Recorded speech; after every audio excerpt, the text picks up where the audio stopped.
Ош ТВнын эфирин интернет желесинен алынган сайт кабардын топтому уланта тааныштырып Абдумалик Базарбаев. Кутмандуу кечиңиздер менен.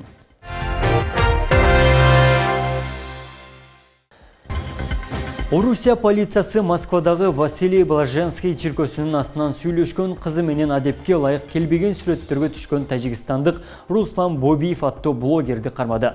Руслан Бобиев Василий Блаженский чиркөөсүнүн астынан тартылган сүйлөшкөн кызы экөөнүн жоосунсуз сүрөттөрүн социалдык тармактагы баракчаларына жүктөгөн.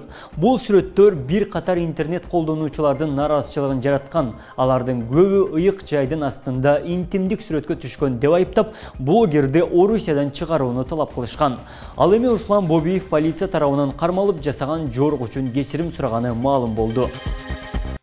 Нокенде 2 жаш жигит адам өлтүрүүгө шектелүүдө. 24 сентябрь күнү саат 10:30 чамасында Нокен райондук ооруканасынын тез жардам бөлүмүнүн дарыгери 102 кыз номерине чалган.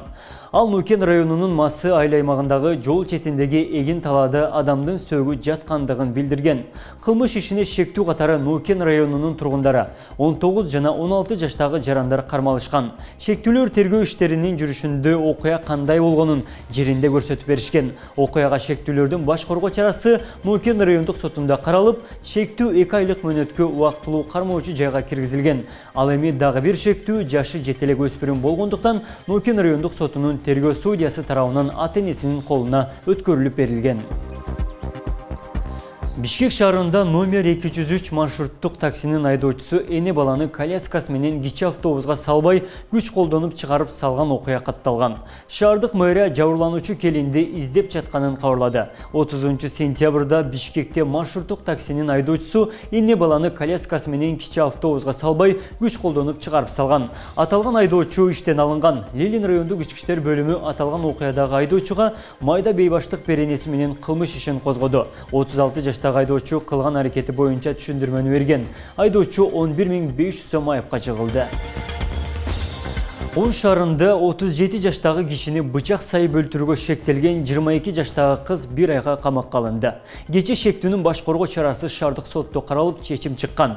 Эске салсак, каланын Касымбеков көчөсүндөгү кафенин алдында азиат тектүү болжол менен 35-40 жаштагы Мирбек аттуу жарандын сол буту миздүү нерсе менен сайылып, кесилген жаракаты менен ооруканага келип түшкөнү айтылган. Ал жерге милициянын ыкчам тергөө тобу барган кезде анын каза болуп калгандыгы аныкталган. Бишкектеги бакыт өргөсүндө бриллиант, изумруд жана алтын тоюн белгилеген жубайлардын майрамдык салтанаты өттү. Анын максаты улгайган адамдардын көйгөйлөрүнө жана муктаждыктарына коомчулуктун көңүлүн буруу, салттуу үй бүлөлүк баалуулуктарды жайылтуу жана үй бүлө институтун бекемдөө болуп саналат. Ардактуу маареке китебине бриллиант тоюн белгилеп жаткан 6 жубай, изумруд маарекесине жеткен 13 жана алтын тоюн өткөргөн 28 жубай кол койгон. Маареке Свердлов райондук балдар чыгармачылык борборунун концерттик программасы менен коштолуп, жубайлардын вайс бии менен аяктады. Интернет желесинен алынган сайт кабардын топтомун жыйынтыктайбыз. Эсиңиздерге сала кетсек, жогорудагы айтылган маалыматтар Ош ТВнын көз карашын толук чагылдырбайт. Кечиңиздер көгүлдүүлансын, амандыкта жүз көрүшөлү.